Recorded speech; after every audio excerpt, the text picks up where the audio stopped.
బాలాపూర్ మండలం పరిధిలోని జల్పల్లి మున్సిపల్లో గల సర్వే నెంబర్ 223లో ప్రభుత్వ స్థలాన్ని కొందరు కబ్జాదారులు పెద్ద ఎత్తున కబ్జాలకు పాల్పడుతున్నారు. గతంలో అధికారంలో ఉన్న కొంతమంది టీఆర్ఎస్ పార్టీ నేతల కనుసన్నల్లో ఈ తతంగమంతా నడుస్తుంది.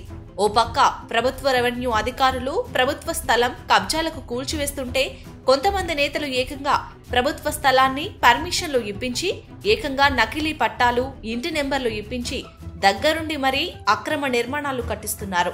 గతంలో ఇక్కడ నిరుపేదలకు 60 గజాల చొప్పున ఇళ్లను నిర్మించి ప్రభుత్వం ఇచ్చింది. అదే గృహాలు శిథిలావస్థకు పట్టించుకోవడం లేదు. ఖాళీ స్థలంలో అక్రమ నిర్మాణాలను మాత్రం చూసి చూడనట్లు వ్యవహరిస్తున్నారని విమర్శలు వెల్లువెత్తుతున్నాయి. ఏకంగా విద్యతో కాలనీ పేరుతో బోర్డును ఏర్పాటు చేసి అక్రమ నిర్మాణాలు చేపట్టడం శోచనీయం. రెవెన్యూ అధికారులు గతంలో అక్రమ నిర్మాణాలు కూల్చివేసిన కబ్జాదారుల ఆగడాలు మాత్రం ఆగడం లేదు. ఇప్పటికైనా మున్సిపాలిటీ అధికారులు కబ్జారాయులపైన చట్టపరమైన చర్యలు తీసుకోవాలని ప్రజలు డిమాండ్ చేస్తున్నారు.